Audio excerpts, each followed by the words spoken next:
Good evening, ladies and gentlemen. Jai Hind.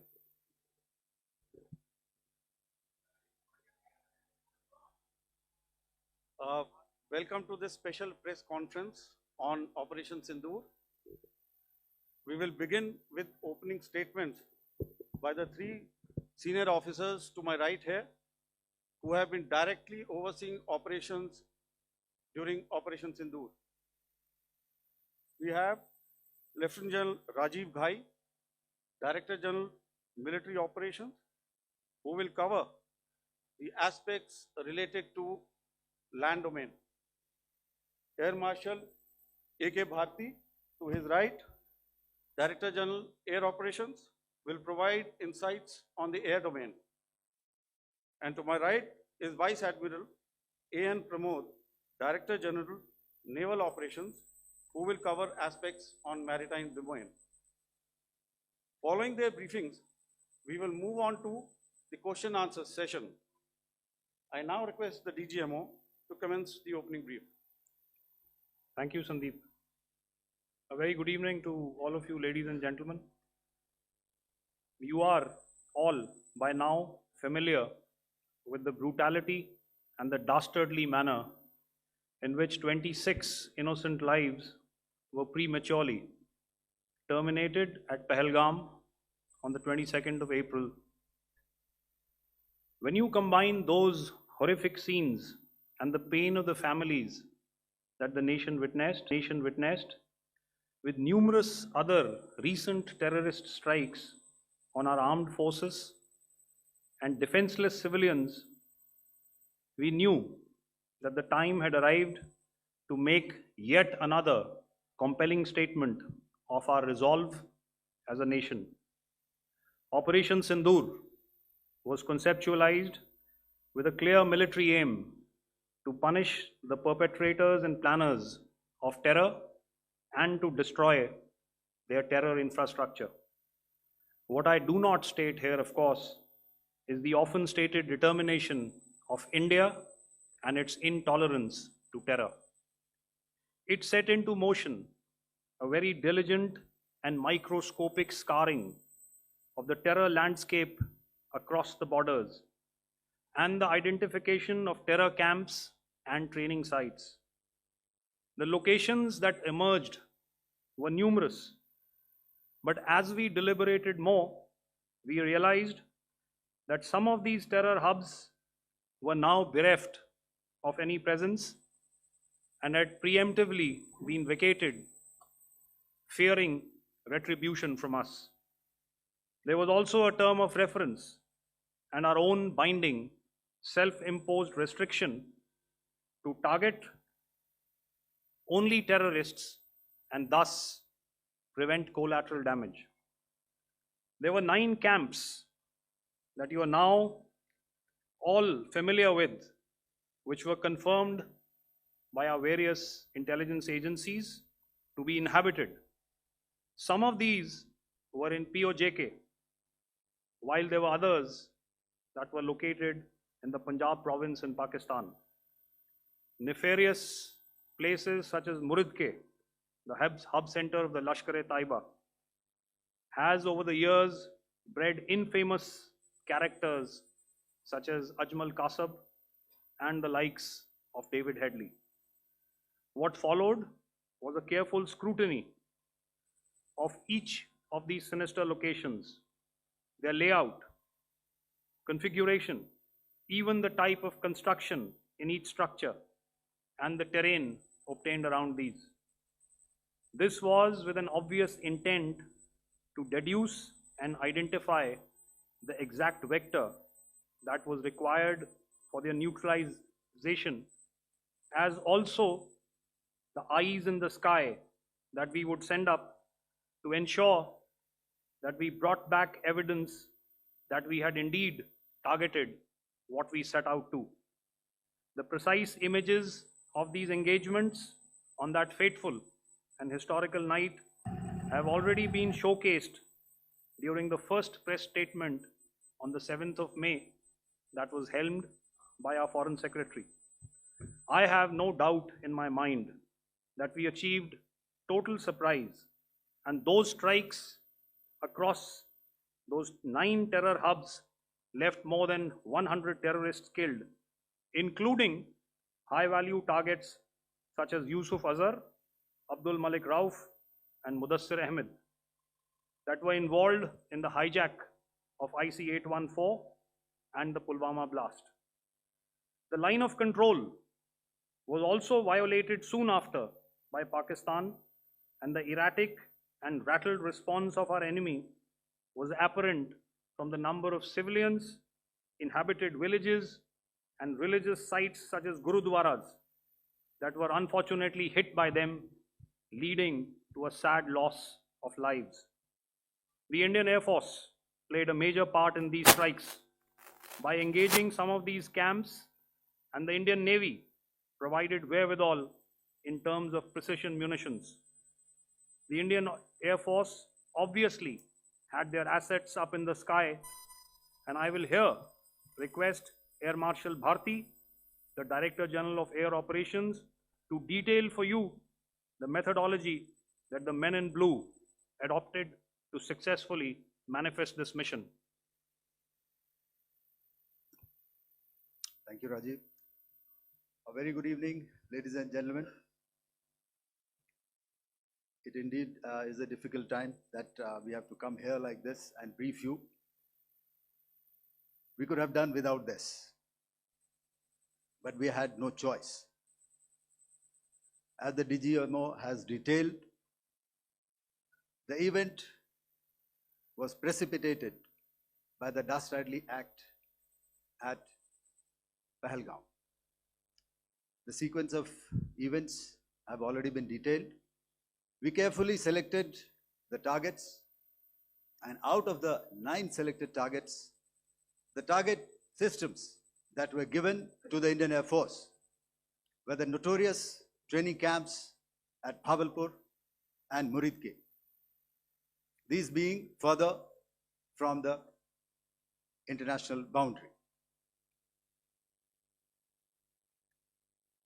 Through critical target system analysis, we analyzed what was to be done to annihilate these targets and plan to engage these targets with precision air-to-surface guided munitions so as to avoid collateral damage. The modalities of planning process I will not go through at this instant. However, what I would like to show you is the results that we achieved through our targeted airstrikes. Could I have the second slide, please?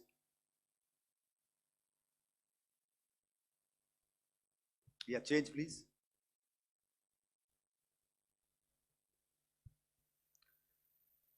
Okay. This is what the terror infra at Muridke looks like. If you see, north is as indicated, and to the right is east, where the international boundary lies. Could we have the next slide, please?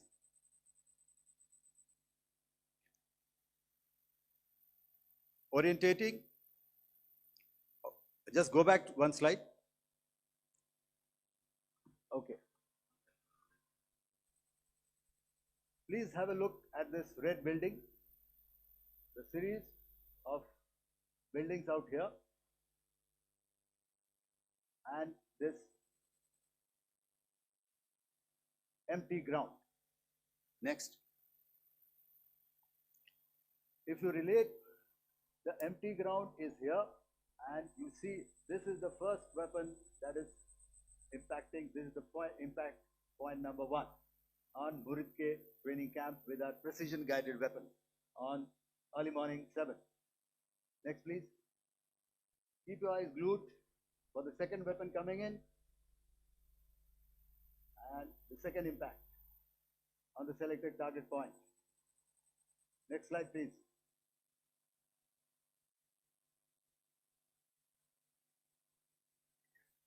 Third weapon, third impact. Continue. And fourth weapon, fourth impact. So through these targeted and precision targeting, we addressed the target at Muridke, which was the turning infrastructure. Can you hear me? All right. Okay, I'll come closer to the mic. Now we go to the next target, which is the Bhavalpur training camp. Next slide, please. Okay, just wait. So the effect, if you see, the impact point, if I can point out, this is the impact point. The ammunition has gone through the roof and it has created a blast inside, the photographs of which you would have, all of you would have seen. And the red building, after that, there was this double-story building. It has been completely decimated by our precision targeting. Next, please. The target system, which was in the north, a series of buildings. I'll show you how it looked. Next. Completely destroyed by our precision targeting. Next. Now coming to Bhavalpur, this is the target complex that we are dealing with, a fairly large target complex. So we had to carefully choose the points that we needed to address, which were high value and which would meet our stated objectives of eliminating the terrorists. I would like to draw your attention to this red canopy, and in relation to that, I would cover the targets. One target system is a series of buildings here, other one here, and other one out here. Next slide, please. This is how it looked before, and this is how the building looked after the impact of the weapon. And orientation in relation to this red canopy, you can see here. Next, please. Before, next, and after. The roofs have completely collapsed. Next. This is the target system. Next. Precision targeting, and we have achieved our objectives here. Next.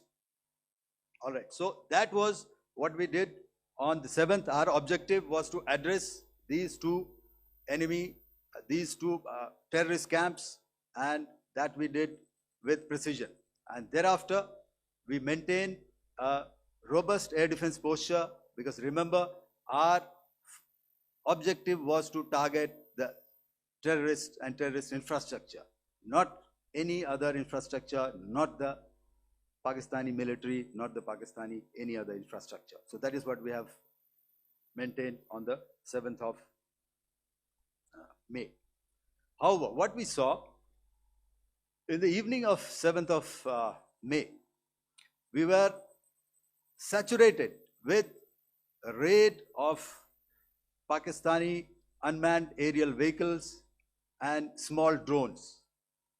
And these came in waves in our civilian areas, over our military installations, and all of them were successfully intercepted. Few of them did manage to land. However, there was not much damage that they did. And we have our robust counter-US hard kill and soft kill systems which did the job. However, the difference here was that we had targeted the terrorists. The adversary now has targeted our civilians and the military infrastructure. So it had to be responded to. So in a quick and calibrated response, that very night, we struck their radar installations at Lahore and close to Gujranwala, the LYT installation, to indicate to him that we are ready, yet we do not want to escalate. Our fight was with the terrorists and not with the Pakistani military establishment. Thank you.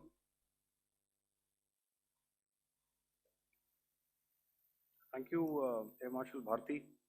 So, ladies and gentlemen, he's outlined operations not only on the night of 6th and 7th of May, when Operation Sindoor commenced, but also on the subsequent night. Being well aware and familiar with the congenital and impulsive nature of our adversary, and even though we did attempt to reach out and communicate our compulsions to strike at the heart of terror to my counterpart in the immediate wake of Operation Sindoor, the request was brusquely turned down,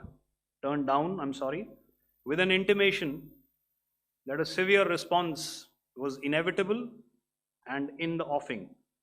We were, of course, prepared. Operations on the 7th and the 8th, Air Marshal Bharti spoken about. On the night of 8th and 9th of May, they flew drones and aircrafts into our airspace all across the borders and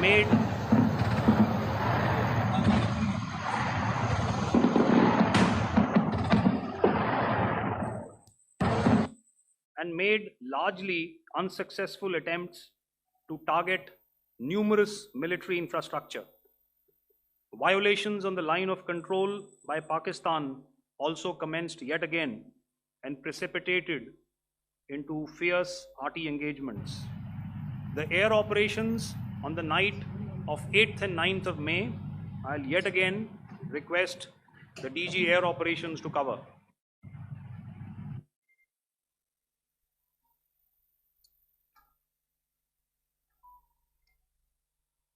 So I just covered what happened on the night of 7th and 8th. What we found that on the night of 8th and 9th, starting as early as 22:30 hours, our cities had a mass raid of drones, unmanned aerial vehicles, UCAVs, starting right from Srinagar, going down right up to Nalia. It was a mass raid in waves, and it was relentless. However, we were prepared, and our air defense preparedness ensured that there is no damage on ground or to any of the intended targets that the enemy might have planned for. The difference between 7th night and 8th night was that on 7th night, he sent in his Yeha class of UAVs, however, these UAVs can go some distance, they are armed. However, on the 8th, less numbers of armed UCAVs were there or UAVs were there, and more numbers of quadcopters, maybe for surveillance or just for harassment of civilians. This continued till midnight. Our air defense preparedness ensured that there was no damage on the ground, either to the military installations or to the civilians. However, the enemy had yet again shown that he wanted to up the ante and he wanted a fight, and we were up to the task. In a measured and calibrated response, we once again targeted his military installations, which included his SAM sites at Malirkant. This also included his surveillance radar sites at Lahore and close to Gujranwala. These were suitably addressed, and thereafter his drone attacks continued even till morning, which we countered, and during the daytime there was some respite. Here I would like to bring out another aspect. What we found was that while the drone attacks were being launched from somewhere close to Lahore, enemy had allowed his civilian aircraft to also continue to fly out of Lahore. Not only his own aircraft, but international passenger aircraft, which is quite insensitive, and we had to exercise extreme caution, even at the cost of some tactical disadvantage, to ensure that there is no damage to any of the civilian aircraft. And this was also brought out in our press briefing during the day. So I will now hand over to my colleague to cover the events of 9th onwards. On land, we also undertook certain measures such as deployment of air defense and electronic warfare assets to establish an integrated grid with the Indian Air Force, and I have seen and heard some of you wax eloquent about the benefits of such an architecture when it comes to negating and combating air intrusions. We also carried out deployment to include movement of our forces in the land, sea, and air domains. The night of the 9th and the 10th of May saw similar intrusions by drones and aircrafts, and this time there was a concerted effort to target airfields and some very, very important logistic installations, albeit yet again unsuccessful and denied gallantly and efficiently, I must say, by the integrated Indian Air Force and Indian Army Air Defense. We further strengthened our deployment and also initiated some pressure points to send a very clear and unambiguous message to the other side to desist from any misadventures on land. Some of the airfields and dumps saw repeated attacks in waves from the air. All were thwarted. The Pakistan Army has reported to have lost approximately 35 to 40 personnel in artillery and small arms firing on the line of control between the 7th and the 10th of May. What the other side had probably also not reckoned with was the speedy and precise turnaround and hit back by the Indian Air Force.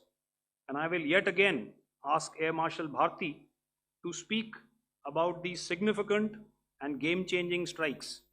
I will thereafter request Vice Admiral Pramod, my colleague and Director General of Naval Operations, to tell us about some very telling naval maneuvers in the Arabian Sea that exerted pressure on the night of 9th and 10th of May. Over to you, sir. Commencing about 2000 hours, that is 8 p.m. local time, on 8th of May, several Pakistani unmanned aerial systems, drones, combat vehicles attacked multiple IF bases. These included Jammu, Udhampur, Pathankot, Amritsar, Bhatinda, Nal, Dalhousie, Thois, Jaisalmer, Uttarlai, Falodi, Nalia. These were almost simultaneous and they came in waves. All our AD guns and other systems were waiting for them. All these waves were neutralized by our trained crew using the air defense systems that they have, and also some of them were utilized using our legacy systems like Pechoras and IF Summer, which we have recently acquired, and some were neutralized by the Garud snipers. There was no damage on ground from these incursions and these mass raids, if I could call them, from the Pakistani side. However, following these relentless attacks on our air bases, on our forward positions, and on our civilian targets, this was time to convey some message to our adversaries. And therefore, a decision was taken to strike where it would hurt. And towards that, in a swift, coordinated, calibrated attack, we struck his air bases, command centers, military infrastructure, air defense systems across the entire Western Front. The bases we struck include Chaklala, Rafiki, and mind you, Chaklala is Islamabad.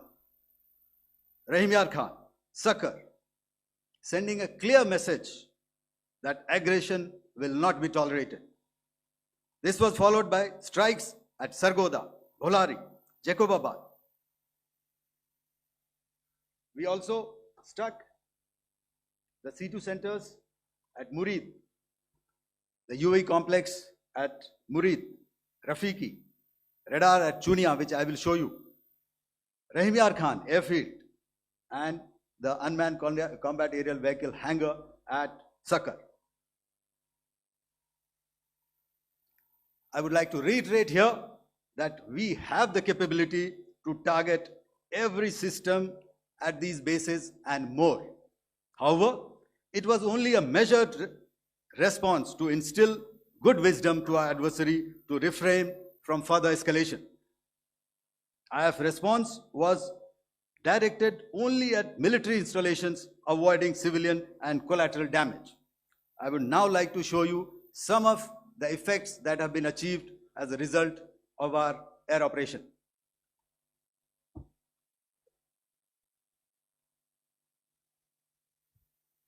Here is the Pasrur air defense system. If you could see, zoomed up view, this is the radar mounted on a high tower. And after the strike,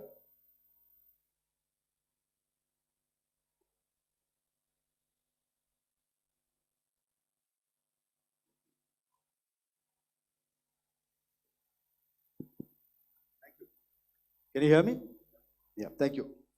And after the strike, this is what has happened. This radar has been taken out, completely burnt. Next slide, please. The Chunia air defense radar, which was taken out on 7th and 8th. This is the radar site. A blown up photograph, once again, on a tower. Not very clear, but what you see very clearly is the after effect after we have struck. The radar head has been completely decapitated. Next slide, please. Arifwala air defense radar. In this complex, you see how it looked before, blown up image, and after really blown up. Next. Now coming to Sargoda airfield. Remember, this is one of their important airfields wherein they have a lot of assets, F-16s, other assets which they keep getting, training institutes. And we have stuck this airfield. It is not, if you zoom in here, then one impact point here on the runway and second impact point of our weapon, precision weapon on the runway. And if you see this blown up, repairing going on. Same here. Next. Rahim Yar Khan. This is the area we have struck. A deep strike out here and one complex here. So this is how it looked before, and same. You see a big crater, another crater here, and this complex after strike neutralized. Next.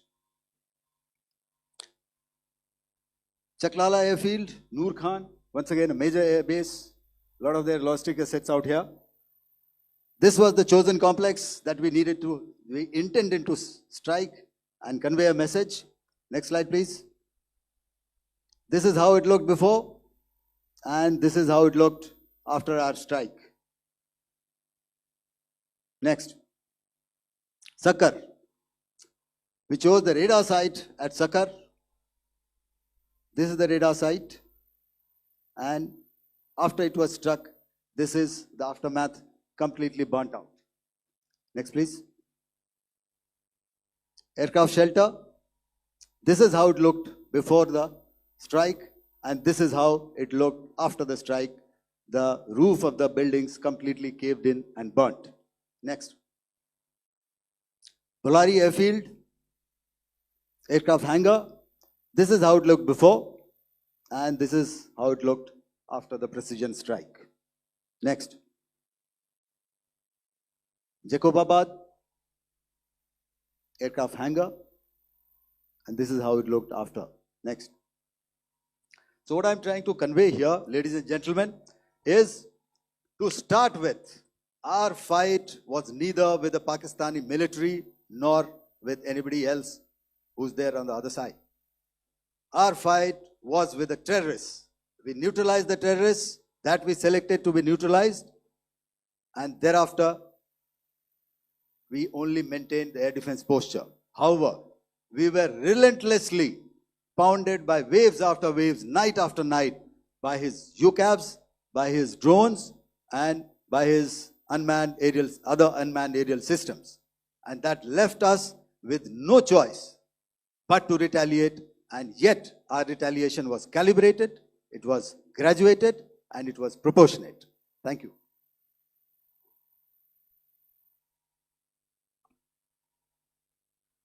Good evening, ladies and gentlemen.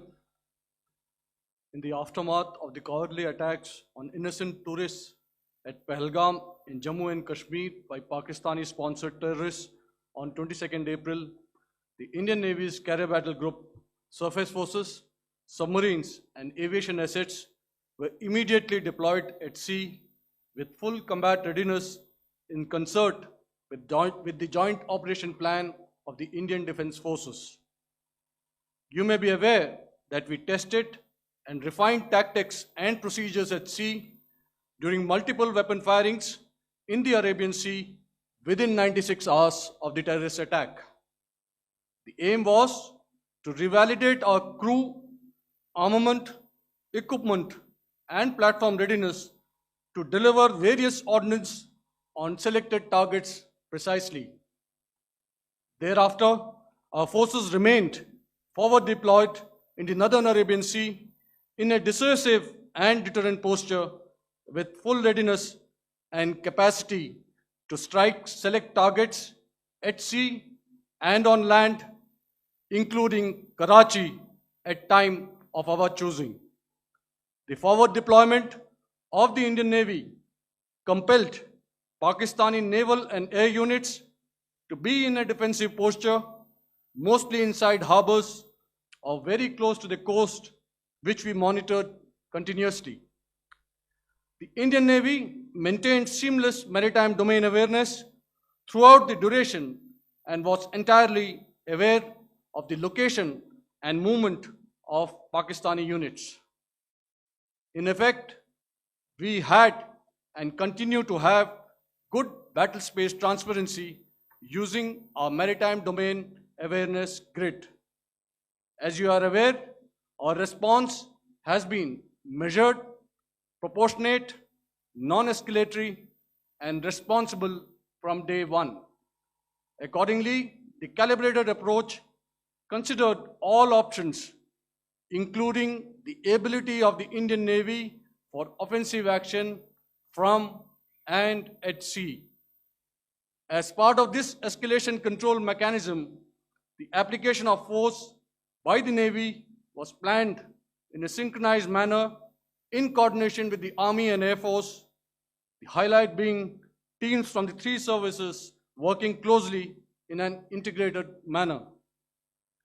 Along with the kinetic actions by the Indian Army and Indian Air Force, the overwhelming operational edge of Indian Navy at sea contributed towards Pakistan's urgent request for a ceasefire yesterday. As we speak, Indian Navy remains deployed at sea in a credible deterrent posture to respond decisively to any inimical action by Pakistan or Pakistan-based terrorists. Thank you. Samno Varna, Jai Hind. Now I'll hand over to Director General Military Operations for further proceedings. Ladies and gentlemen, on the 10th of May, in the morning, even as we were getting into a huddle to wargame the events of the previous night, a routine exercise, I received a message on hotline from my counterpart in Pakistan seeking my willingness to communicate. Since our initial aim was to strike at terror camps, and all our actions in the subsequent days were in response to the intrusions and violations by the Pakistan Air Force and its army, it was decided that I would indeed speak with my counterpart.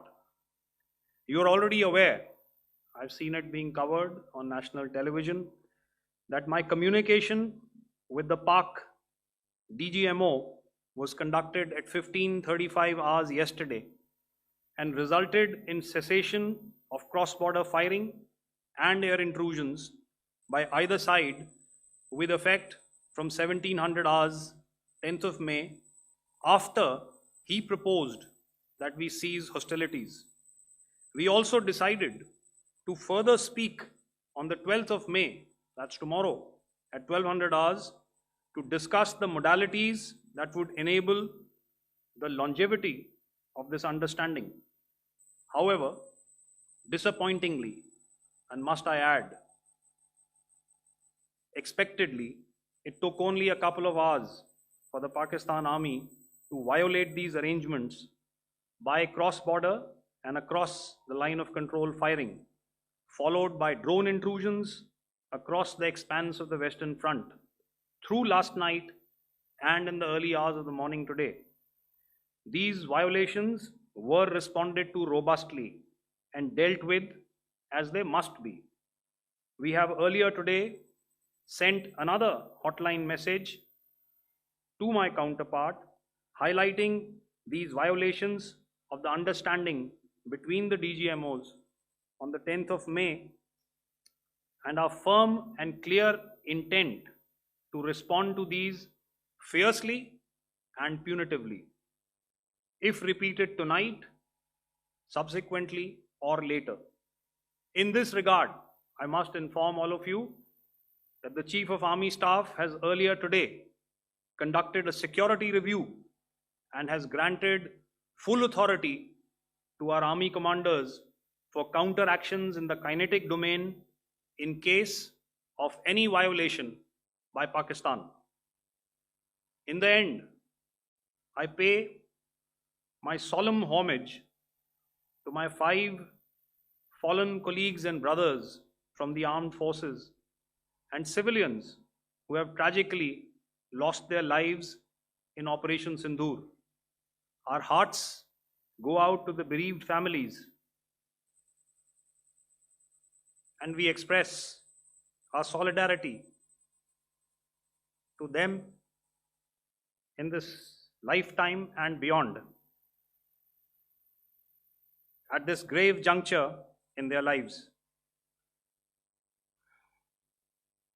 Their sacrifices shall always be remembered and spoken of in glowing terms by a grateful nation. We have thus far, ladies and gentlemen, exercised, and my colleague Pramod highlighted this, immense restraint, and our actions have been focused, measured, and non-escalatory. However, any threat to the sovereignty, territorial integrity, and safety of our citizens will be met with decisive force. Jai Hind. Okay, ladies and gentlemen, we are now open for questions. All right, now since I would not know all of you, I would expect you to please raise the placard or your hand, and once I indicate, I expect you to please give out your name and the media group that you belong to. Keep your questions short so that we can take as many questions as possible. Also, ladies and gentlemen, kindly bear in mind that confidential aspects may not be answered by the 3 DGMOs. Right. I got a lot of hands there. Let me start from the left. Left foot always in front when we start marching. So here we have to the left, okay, yeah, 238.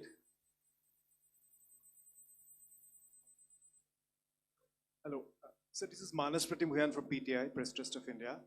So the understanding that was reached yesterday on stopping the military operations and actions, was it for just 3 days?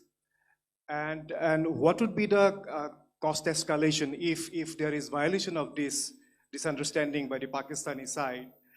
And my subsequent question would be that we have a kind of ceasefire agreement with Pakistan that was finalized in 2003. So will there be some kind of similarities in frameworks between the two kind of understandings, 2003 ceasefire agreement and the current understanding on stopping military operations? And again, what are the cost that will be incurring on Pakistan if Pakistan again resorts to this kind of terrorist activities, because we have made it very clear that the cost will be very high. So I would like to have your thoughts on it. Okay, so I'll answer the latter part of the question first. I also want to add that while the initial ceasefire agreement, as you correctly pointed out, is of the 2003 vintage, but I must remind you that in 2021, in the month of February, and this was then when the crisis in Eastern Ladakh was also on, the two DGMOs had spoken and arrived at a ceasefire understanding that lasted right up until this unfortunate attack at Pahalgam. Once our Foreign Secretary had announced the decisions of the CCS in the immediate wake of that attack, he had announced certain measures, and then of course Pakistan had in turn made its own announcements. Since then, there have been certain violations of this ceasefire understanding, and of course after the 7th of May, like I pointed out during my statement, that there have been numerous violations on the line of control especially, and of course along the international boundary by the Pakistan Army and the Pakistan Air Force. This understanding that we spoke about yesterday, no, it was not for 3 days. It was first to stop aggressive and hostile activities immediately, let that order and direction settle down for about 36 hours, and thereafter discuss modalities, like I said, to ensure its longevity. That is tomorrow on the 12th of May. But unfortunately, we had a violation starting at approximately 1900 hours last night, and we've sent a communique, like I said, to the Pakistan Military Operations Directorate, and we will await what happens tonight. All right. The cost escalation, I mean, I'll leave it to your best imagination. I've already said that the response will be fierce and punitive. Now, the right foot forward. Yeah.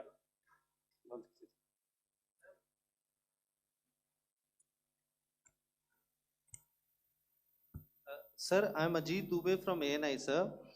Sir, my question is that you talked about the loss of lives to the Pakistan army, that was around 35 to 40 kills secured by the Indian army.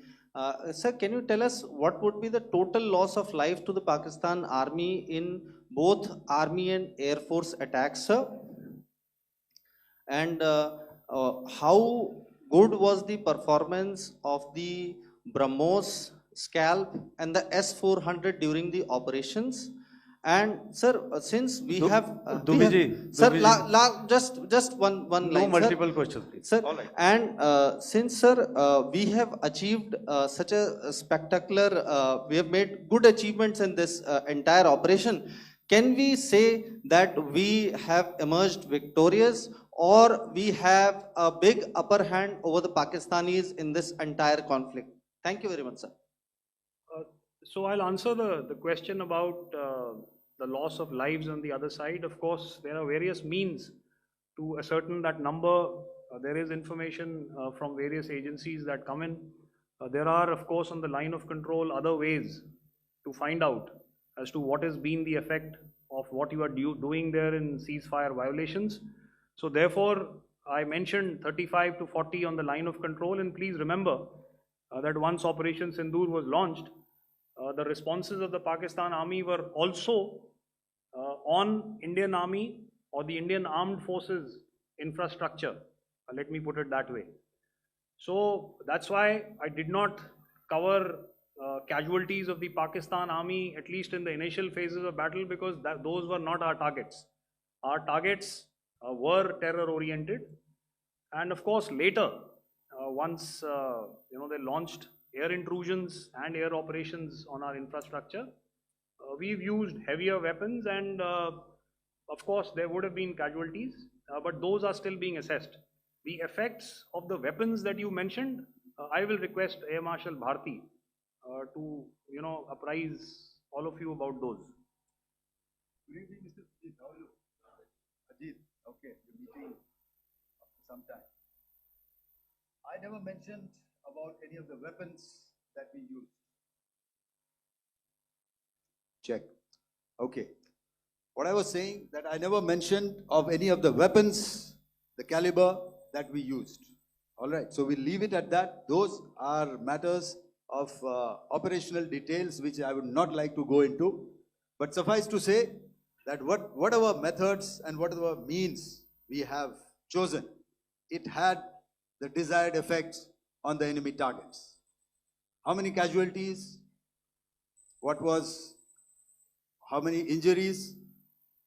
Well, to start with, our aim was not to inflict casualties, but in case there have been, it is for them to count. Our job is to hit the target, not to count the body bags. In the last part of your question, I wonder if you read out the tweet on ADGPI at midnight once we'd done what we had to in Operation Sindoor. And that's credit to my friend here on the left. Justice has been served, Ajit. That is all that I will say. Ajit, I'll request you to, refrain putting words into his mouth. All right. Yeah, I'll come back to the left. 147. Sorry, 47. No, 47. Did I see it here or? Yeah. Good evening, gentlemen. Sorry, 147. I saw it there. Sorry. Yeah. Since I've already said 147. Start, please. Hi, sir. Good evening. This is Shivam Patel from Reuters News Agency. Thank you for giving me the opportunity. My question, sir, is how many military targets did Indian Armed Forces strike in Pakistan in response to the attacks from Pakistan? How were these targets selected? And how many troop casualties have been there in total on both sides, if you give details? Thank you. I'm sorry, where are you? I haven't spotted his. He's to the right. Can you just repeat that for me, please? Sure, sir. So my name is Shivam Patel. I'm from Reuters News Agency. My question is, how many military targets in total did the Indian Armed Forces strike in Pakistan in response to the attack from Pakistan? How were these targets selected? And how many troop casualties have been there on both sides, if you can? So you're speaking of the targets that I mentioned in the wake of the attack at Pahalgam, right?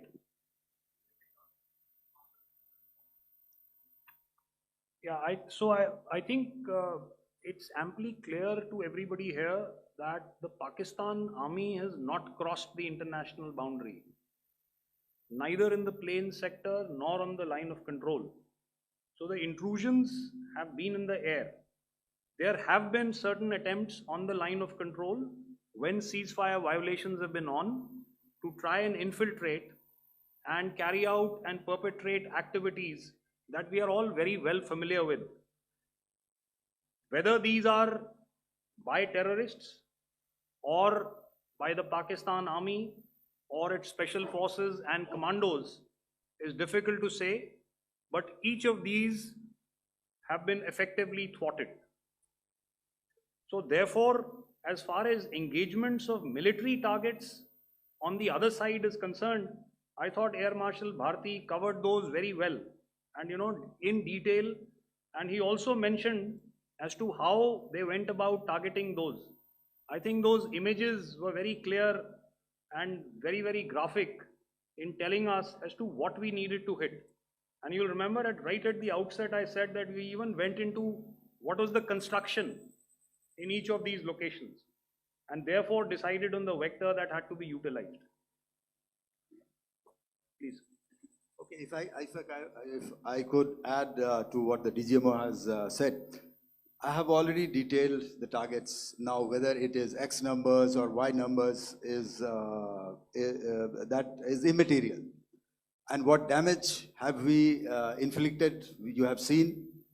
What are the casualties on the other side? As I said, that is for them to count. As far as we are concerned, from the air defense side, if they had a choice, they would have definitely come in. They are fighters, there are more numbers of UCAVs. It is not that they did not intend to come in. It is only that our robust AD posture prevented them from coming in.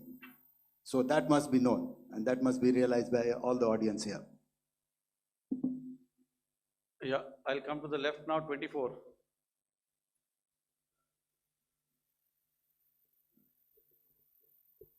Good evening, sir. This is Anvesh Rath from Z. Sir, I wanted to know on the first briefing, which was done by FS and two representatives from Air Force and Army, you showed a list where there was 21 places in that list. You have stuck 9. Are more operations going to be held? Is Operation Sindoor still on? And the second question, thank you, sir. Thank you so much. And also, I want to congratulate all three of you for a fantastic operation that you guys have done. Thank you so much. Thank you so much for that one question. Yeah. Sir, the question. Unfortunately, Rath, is that your name? I'm sorry. As far as operational details are concerned, I am not in a position to share those right now. But I think I'll take a cue from Pramod. He said towards the end that the Indian Navy is still in a posture that is deterrent. And I have already made it very clear towards the end of what I said that it's only a couple of hours ago that the Chief of Army Staff has carried out a security review, and he's authorized our Army commanders to deal with violations of any kind from across the borders in a manner that they deem fit. So again, to reiterate, the response will be fierce and it will be punitive.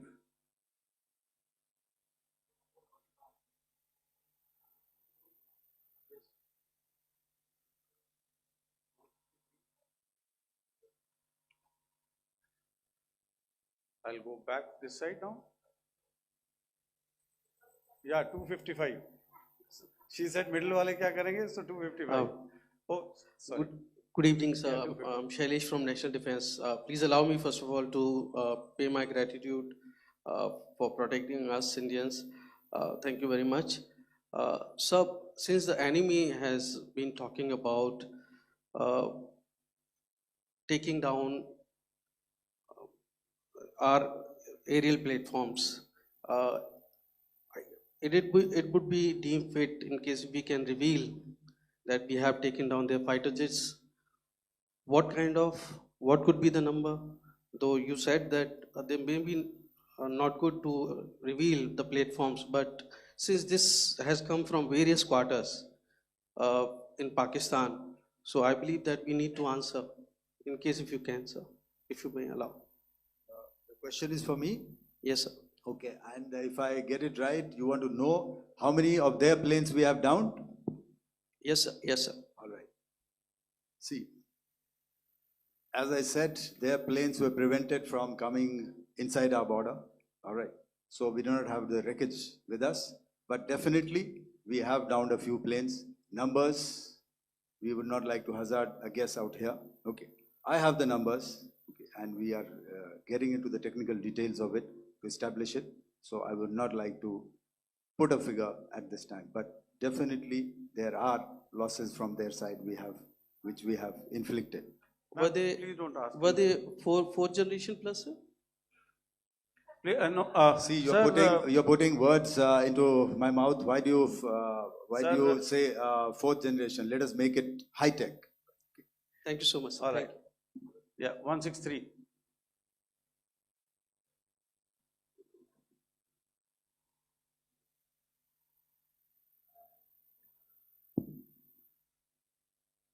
तो मैं मंजीत नेगी हूँ आज तक से। मेरा सवाल ये है कि इस पूरे ऑपरेशन में जो आतंकी ठिकानों को निशाना बनाया गया, क्या नंबर्स कुछ बता सकते हैं कितने आतंकी मारे गए? कुछ नाम सरकार मतलब कुछ नाम मीडिया में आए भी हैं जो बड़े उसके मास्टरमाइंड थे। और एक सवाल जो आज एयरफोर्स ने भी ट्वीट किया कि ऑपरेशन सिंदूर अभी जारी है और सरकार की तरफ से भी कहा गया, और पिछली बार जब विदेश मंत्रालय की प्रेस कॉन्फ्रेंस पहली हुई थी उसमें वो लिस्ट दिखाई गई थी कि 21 टेरर कैंप आइडेंटिफाई किए गए हैं। तो क्या जो बाकी बचे हुए टेरर कैंप उन पर भी कार्रवाई होगी? और एक नंबर अगर आप बता पाएं कितने टेररिस्ट मारे गए? Manjeet ji, 3 questions. The third one has just been asked here before. So 21 this thing. So I'll request the first to be answered so that we have more number of people who can ask.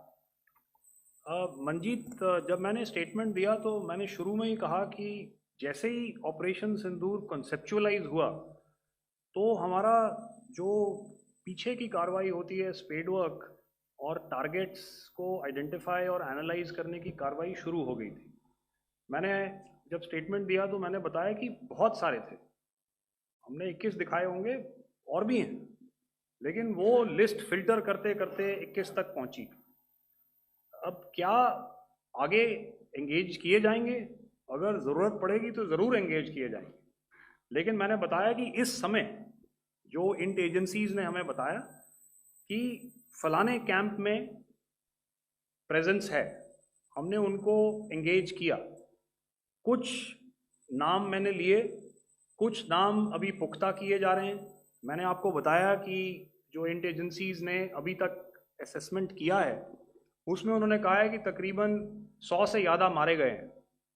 और एक आज आपने तस्वीर भी देखी कि काफ़ी prominent जो फ्यूनरल था, काफ़ी प्रोमिनेंट एक जो हस्ती हैं वो ऑर्गेनाइज कर रहे थे, और उस फ्यूनरल में और कौन कौन लोग अटेंड कर रहे थे वो तो आपने देखा ही। तो आप लोग सब समझदार हैं और मुझे ये कहने की ज़रूरत नहीं है कि इन लोगों को कहाँ से सपोर्ट मिल रहा है। अगर नहीं मिल रहा होता तो ऑपरेशन सिंदूर नहीं होता, तो उसी की वजह से है ये ऑपरेशन। तो मेरे ख्याल से मैंने आपके सारे सवालों का जवाब दे दिया। Ma'am. Sir, next is from 17. Sir, मेरा नाम अंजू निर्वाण है, TV9 भारतवर्ष से। सर, मेरा सवाल ये है कि ऑपरेशन सिंदूर में हमारी जो इंडियन नेवी है उसके बारे में सर थोड़ा सा बताएं कि किस तरह की उसकी भूमिका रही, क्योंकि हमने इस दौरान सर देखा कि बहुत सारी स्पेकुलेशन भी रही और ये बोला गया कि कराची तक हमारी नेवी ने ऑपरेशन किया है। तो सर इस पे थोड़ी सी क्लैरिटी चाहिए। और सर हमने कौन कौन से फाइटर एयरक्राफ्ट डाउन किए हैं, अगर उसका भी थोड़ा सा क्लैरिटी मिल जाए तो अच्छा रहेगा। तो मैं आपका पहले सवाल का जवाब दूंगा। I will make few sentences and leave it for your imagination. First of all, as I mentioned, we have quantitative and qualitative edge to deliver a massive blow to our adversary, and we completely dominate in the maritime front. Indian Navy's action is part of the escalation ladder mechanism which we have worked out amongst 3 services. This time, if Pakistan dare take any action, and Pakistan knows it, what we are going to do. That's all. आपके सवाल का जवाब मैं पहले दे चुका हूं। आपके सवाल का जवाब मैं पहले दे चुका हूं, इसलिए मैं बस उस तक ही सीमित रखूंगा और इतना कहना चाहूंगा कि आने वाले दिनों में आपको खुद ही पता चल जाएगा और ऐसी बातें छुपी नहीं रहती हैं, तो पता चल जाएगा. So at this time we'll just let it be. Okay, ladies and gentlemen, we have one or two more questions, sir. So please, they are going to be outside. You can speak to them there also. 104. 104.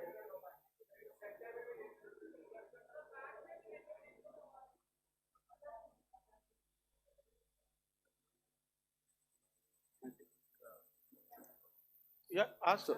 Sir, Dinakar with the Hindu newspaper. Are you surprised that you got this question? No, sir. Sir, can you give a number of assets we lost, because there's been a lot of speculation going on, international media writing a lot of things about our platforms, including Rafales. I mean, Pakistan claiming that Rafale has been downed, etc. Can you put that question to rest and clarify on that? I guess that question is for me. All right, I'm happy that you've asked this question. You know, we are in a combat scenario, and losses are a part of combat. The question that you must ask us, okay, and indeed that we must ask ourselves, you inclusive, is have we achieved our objectives? Have we achieved our objective of decimating that terrorist camp? And the answer is a thumping yes. And the results are for the whole world to see. As for the details, what could have been, how many numbers, which platform did we lose?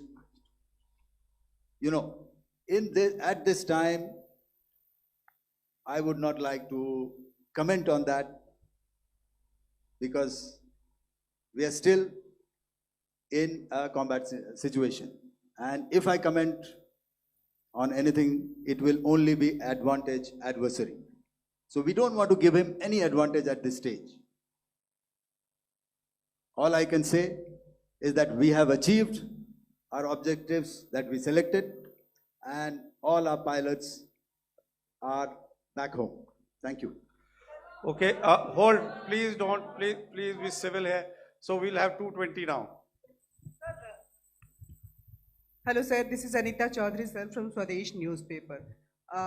मेरा सवाल है, क्योंकि ये हमारे जो पहले जो action रहा वो आतंकवाद के खिलाफ रहा, तो आतंकवाद में अजहर मसूद की तरफ से एक बयान जारी किया गया था जिसमें उन्होंने कहा कि हम इसका बदला लेंगे और जाज रुलाएंगे. तो क्या अगला, अगर खुदा न खास्ता अगला टेरर अटैक किसी भी तरह का होता है, तो क्या उसे एक्ट ऑफ वॉर में हमारी तरफ से लिया जाएगा और उसका क्या माकूल जवाब दिया जा सकता है? मेरा इसमें सिर्फ एक ही जवाब है आपके लिए कि हमने अपनी कार्रवाई करी.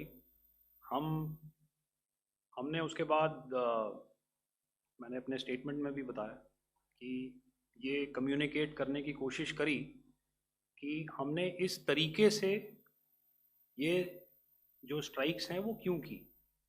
लेकिन जो हमारा एडवर्सरी है उसने जैसे मुनासिब समझा वो कार्रवाई करी. तो आपने देखा कि ये जो एक्टिविटीज़ चल रही हैं 3-4 दिन से, ये कोई वॉर से कम नहीं है. नॉर्मल सर्कमस्टांसेस में एक दूसरे देश की एयरफोर्सेस हवा में नहीं उड़ती हैं और एक दूसरे के ऊपर स्ट्राइक्स नहीं करती हैं. हर रात इंट्रूजन्स नहीं होते हैं. लाइन ऑफ कंट्रोल पर सीज फायर वायोलेशंस, आपके एक साथी ने सवाल पूछा था शुरू में, एक सीज फायर अंडरस्टैंडिंग था, वो भी जा चुका है. उस सीज फायर अंडरस्टैंडिंग के जाते जो फायरिंग हो रही है लाइन ऑफ कंट्रोल में, उसमें घुसपैठ की कोशिश हो रही है. आमतौर पर ये घुसपैठ लाइन ऑफ कंट्रोल में टेररिस्ट करते हैं, लेकिन हमें इंफॉर्मेशन है कि हो सकता है ये पाकिस्तान आर्मी की टोलियां भी हों जो हमारे पोस्ट के ऊपर खामी पहुंचाने की कोशिश कर रही हैं. तो ये सारी एक्टिविटीज़ तो वॉर में शामिल हैं, तो ये कहना मुश्किल है कि आगे क्या होगा। वो स्पेक्यूलेटिव जोन में आ जाता है और मैं स्पेक्यूलेट नहीं करना चाहता। हर एक सिचुएशन अलग होती है और उससे एक तरीके से डील किया जाता है। मैं एक सवाल इसका मैं जवाब देना चाहता हूँ, 1 मिनट। जो मिलिट्री होता है, our main job is to prevent war and maintain peace and stability. So it is not that our response is a graded response. That means अगर किसी ने किया तो उसको graded उसमें किया, जैसे terrorist action हुआ तो what we did is a terrorist action and then we destroyed all the terrorist camps. उसके बाद आपने देखा कि उनने थोड़ा सा कोशिश किया तो हमारे एयरफोर्स और आर्मी ने क्या किया, तो मिलिट्री टारगेट्स हैं उनके ऊपर थोड़ा। So our aim is to maintain peace and tell our adversary that you do this and the response will be bloody. Okay, now as per the, please, we'll have 166 and 25 and after that no more please. Sir, this side. Ladies and gentlemen, please maintain, Sir, I'll this request side, you to sir. please be quiet. Gen Ghai? No. This side, sir. We have only two Sir, questions left, 166. Yeah, please start. So I'm Rahul Singh from Hindustan Times, sir. So you were totally on top of the game in the kind of losses you've inflicted on the enemy. I mean, we saw the slides and everything. So it kind of comes across that you were batting it 99 and you decided to declare your innings. What are your thoughts on that, sir? And do you think, are you weighing the option of the Pakistan army using this time, buying this time of the so-called ceasefire or the understanding? And you talked about how they could not be trusted. So buying time to kind of build up their war reserves, getting stuff from their friends like Turkey or China, are we considering that possibility, sir?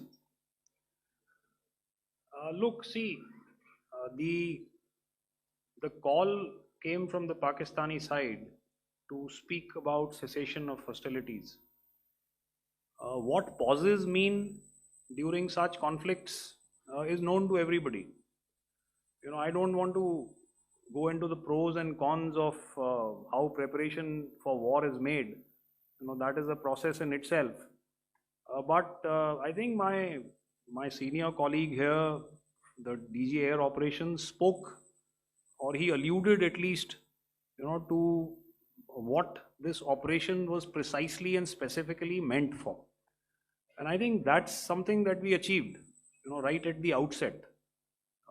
Had we had the option not to go further, we probably wouldn't have. But we've been compelled to be in this situation. And as you've seen, the armed forces of India, and you know, you've got the 3 Director Generals sitting here, we are always prepared to face any eventuality. And like I said, that's for the sovereignty, the territorial integrity, and the safety of our citizens. So whatever has to be done will be done. You know, I'm not so concerned about what Pakistan will do in this time. I'm only concerned about what we will do. We have a roadmap and a plan, and we will follow it diligently, and we will follow it to the T. You know, that's the contention that I want to make here today. Ma'am, please. Okay, the last question, and ma'am, 25, she's been asking since the first one. Sir, I'm Nandita. Sir. She's not asking a question. Sir, I'm Nandita Dagar, DGAR from DD News and DD India. Sir, I wanted to ask you that my question is to General Ghai. Sir, you spoke to your counterpart yesterday and the Pakistani counterpart. Sir, what is the Indian Army's assessment that despite that agreement, that talk that you had, despite that agreement coming into effect at 1700 hours yesterday, why did they violate it? And number 2, yesterday at the Joint Defense Ministry and Foreign Ministry briefing, Wing Commander Vyomika Singh and Colonel Sophia Qureshi had told us that we have cited the Pakistani troops amassing at the borders and at the LOC. Sir, has that situation changed? Have they withdrawn? And sir, if in case, despite now there is a lull, of course, but if tonight again, if the enemy again carries out shelling and aerial intrusions through drones, what is going to be our response, sir? Thank you. So without outlining the specifics of that response, I've already made it clear that there will be a response and it will be fierce and it will be punitive. Why the Pakistan Army chose the option of violating the understanding that was arrived at earlier yesterday, I think that's a question that we best answered by the Pakistan DGMO. I wouldn't be able to, give you that. But, in situations such as these, and if you go back into any conflict, sometimes these understandings take time, to fructify and manifest on ground. But without, getting into the reasons, it is our mandate to be prepared at all times, and that we were. It's not as if because there was an understanding we weren't prepared. I must tell you that the armed forces were on a very, very high alert, and they continue to be in that state even as we speak. All right. Ladies and gentlemen, please, ma'am, please. Okay, thank you so much for coming today. Those who have missed asking a question, those who have missed, see, I knew I'll grab this attention from you like this. Those who have missed the opportunity to ask a question can give me a written one. I will definitely get back to you with that. And also, they are they are invited for a cup of tea in my office day after tomorrow. Thank you, ladies and gentlemen, for coming. Thank you. Thank you very much. Jai Hind. Jai Hind.